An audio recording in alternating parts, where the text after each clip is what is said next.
የተወደዳችሁና የተከበራችሁ የአገው ሚዲያ ተከታታዮቻችን እንደምን ሰንብታችኋል? አገው ሚዲያ ዛሬም እንደትናንቱ ትኩስና ታማኝ መረጃዎችን ይዘውላችሁ መጥቷል። ሰናይ ቆይታ እንደሆነላችሁ አገው ሚዲያ መልካሙን ሁሉ ይመኛል። ለአገው ሚዲያ አዲስ ከሆናችሁ ሼር፣ ላይክ እና ሰብስክራይብ በማድረግ መረጃው ለብዙሃኑ እንዲደርስ ማድረጋችሁን እንዳዘነጉ ማለት ከወዲሁ እንወዳለን። በዛሬ ዝግጅታችን በአማራ ክልል ውስጥ ያሉ ብሔረሰቦችን የካደና ጦርነት ቀስቃሽ ማብራሪያ የሰጡትን የአማራ ጊዮናዊ ንቅናቄ ፓርቲ ፕሬዝዳንት የአቶ ምርጫው ስንሻውን ከፋና ቴሌቪዥን ጋር ያደረገውን ቃለ ምልልስ ለትንታኔ ይዘንላችሁ መጥተናል። በአማራ ክልል ውስጥ የሚገኙ ብሔረሰቦችን ለማጥፋት ያለው ሰፊ ዕቅድ በአማራ ጊዮናዊ ንቅናቄ ፓርቲ በኩል እየወጣ ነው ተባለ። አማራ ክልል በኢትዮጵያ ውስጥ ከሚገኙ ክልሎች ሁለተኛው ብዙ ብሔረሰቦች የሚገኙበት ክልል ነው። አገው፣ ኦሮሞ፣ ጉምዝ፣ ሽናሻ፣ አርጎባ፣ ቅማንት፣ ትግሬ ወዘተ ብሔረሰቦች በብዛት ይገኙበታል። የአገው ብሔረሰብ ደግሞ ከፍተኛውን ቁጥርና ስፍራ ይዛል። ባለፈው ሳምንት ሁለት ፖለቲከኛ ነን ባዮች አንድ ከብልጽግና ሌላው ከአማራ ጊዮናዊ ፓርቲ ሲሆኑ ብልጽግናው በማህበራዊ ሚዲያና የአማራ ጊዮናዊ ፓርቲ ደግሞ በፋና ቴሌቪዥን የብሔረሰቦችን ስም እየጠቀሱ ሲሳደቡና ስም ሲያጠፉ ነበር። እነዚህን ከብዙ ጥቂቱን ለአድማጮች ማቅረብን ወደድን። የመጀመሪያው ብሔረሰቦችን ስምና በመንካት ስሙ በስፋት የሚነሳው የአማራ ጊዮናዊ ፓርቲ ሊቀመንበር አቶ ምርጫው ስንሻው ከፋና ጋዜጠኛ ጋር ያደረገው ቃለ መጠይቅ ነው። የአማራ ጊዮናዊ ፓርቲ ፕሬዝዳንት አቶ ምርጫው ስንሻው ከፋና ቴሌቪዥን ጋር ባደረጉትና ለዓለም በተሰራጨው ቃለ መጠይቁ የሌሎች ህዝቦችን ህልውና ክዶ በአማራ ክልል የሚኖሩ ብሔረሰቦች አገው፣ ቅማንት፣ አርጎባና ኦሮሞ በሙሉ አማራ እንደሆኑ በመግለጽ በክልሉ ያለውንና የሚኖረውን ነባር ማህበረሰብ እውቅና በመንፈግ ህወሓት አማራን ለማጥፋት የፈጠራቸው እንደሆኑ ሐሳብ በማቅረብ ወደ ሌላ ክልል በመዝለል በኦሮሚያ የሚኖሩ አማራዎች መብት ሳይከበር በክልሉ ላሉ ብሔረሰቦች ልዩ መብት መስጠት ስህተት ነው በማለት ሰፊ የእርስ በርስ ጦርነት በማወጅ በክልሉ ለመኖር ወይ አማራ መሆን ወይ ክልሉን ለቆ መውጣት እንደሚገባ ያብራራል። ይህ ድፍረት የተሞላበት ንግግር ለብቻው የሚወሰን አለመሆኑን መላው የኢትዮጵያ ህዝብና በአማራ ክልል ውስጥ የሚኖሩና የችግሩ ገፋት ቀመሾች ሊገነዘቡት ይገባል ተብሏል። አቶ ምርጫው ስንሻው በንግግር የሰጣቸው ህገወጥ ተግባራት በጥቂቱ የኢትዮጵያ ህገ መንግስት አንቀጽ 8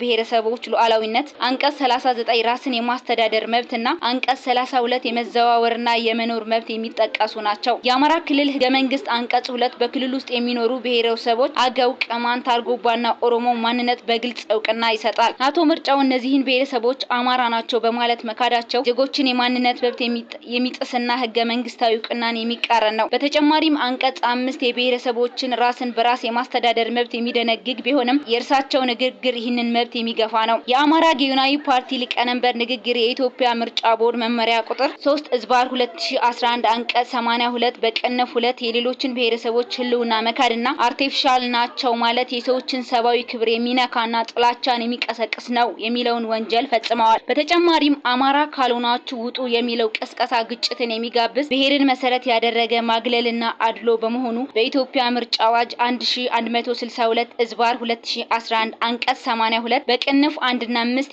የተከለከለውን ድንጋጌ ተላልፈዋል። በመሆኑም የአቶ ምርጫው ንግግር በኢትዮጵያ አንድነትና በክልሉ ሰላም ላይ ከፍተኛ አደጋ የሚጋርጥ በክልሉ መንግስት ላይ ያለውን ጥርጣሬ የሚያሰፋ ታሪክንና ነባራዊ ሁኔታን የካደ አደገኛ አመለካከት ነው። ውጤቱን በተመለከተ በአማራ ክልል የማንነት እውቅና በመንፈግና ግጭት በመቀስቀስ እና እንዳገው ያሉ ነባር ማህበረሰቦችን ህወሓት ሰራሽ ናቸው ብሎ በመፈረጅ የሰዎችን ሰብአዊ ክብርና የማንነት መብት በመንካት ማንነትን እንዲቀይሩ ለማድረግ የታሰበ ነው። ይህ አይነቱ አካሄድ በዮዞብሊያ የነበሩ ብሔረሰቦችን ማንነት በመካድ ወደ ተከሰተው የዘር ማጥፋት እልቂት የሚያመራ አደገኛ መንገድ ነው። ከክልሉ መውጣት ወይ አማራ መሆን የሚለው አቋም ደግሞ ግልጽ የሆነ የዘር ማጽዳት ኢትኒክ ክሌንዚንግ ጥሪ ነው። በሩዋንዳ የነበረው ሁቱ ፓወር የተባለው ቡድን የቲዩስቶችን ማንነት በመካድና ሀገሪቱን ለቃችሁ ውጡ በማለት ለታላቁ እልቂት መንስኤ ሆኗል። እንዲህ ያሉ ንግግሮች በክልሉ ለዘመናት አብረው የኖሩ ማህበረሰቦችን እርስ በርስ በማጋጨት ደም ያፋሳሉ። የበቀል ፖለቲካና አለመረጋጋት በሌሎች ክልሎች የሚኖሩ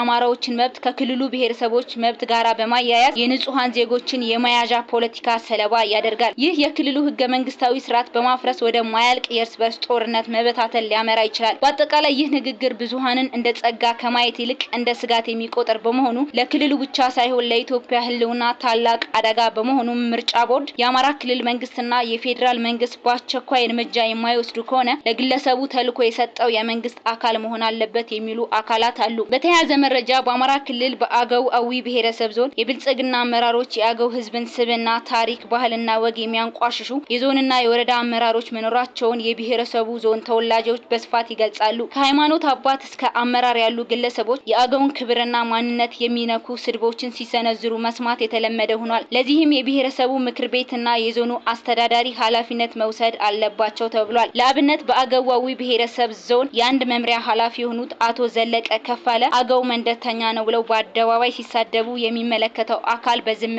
አልፏል። አስተያየታቸውን እንዲሰጡ የተጠየቁ አንድ የአገው ተወላጅ አማራ ክልል መንግስት በእነዚህ ሁለት አካላት ላይ እርምጃ የማይወስድ ከሆነ የክልሉ መንግስት ከዚህ በፊት ከነበረው የፋኖ ስምሪት የተቀዳ አዲስ ስትራቴጂ መሆኑን መገንዘብ ይችላል ብሏል። ይህ በእንዲህ እንዳለ የቅማንት ዲሞክራሲያዊ ፓርቲ ቅሬታና የወሎ ነጻነት ፓርቲ ያላቸውን ቅሬታ ለምርጫ ቦርድ የገለጹ ሲሆን ምርጫ ቦርድም ለሚያዝያ 20 2018 ዓ.ም አማራ ጊዮናዊ ንቅናቄ ፓርቲ በጽሁፍ ምላሽ እንዲሰጥ ጠይቋል። በተያያዘ መረጃ የአገው ፓርቲዎች አንድም የተቃውሞ መግለጫ ባለማውጣታቸው ህዝቡን ቢያሳዝኑም ዘግይቶም ቢሆን የአገው ብሔራዊ ሸንጎ ፓርቲ በሰጠው አስቸኳይ ስራ አስፈጻሚ ስብሰባ ደግሞ በዚህ ህግን የጣሰና የእርስ በርስ ጦርነት ቀስቃሽ ድርጊት ላይ የተሳተፉ በሙሉ ከሌሎች ፓርቲዎች ጋር በመተባበር በህግ ለመጠየቅ ውሳኔ እንዳሳለፈ ታማኝ የአገው ሚዲያ ምንጮች አስታውቀዋል። ይህ አገው ሚዲያ ነው። ወዳችሁ ስለምትከታተሉንና ለሌሎች እንዲደርስ ሼር ስለምታደርጉ እያመሰገንን በሌላ ዝግጅት እስከምንገናኝ መልካሙን ሁሉ ተመኛለሁ።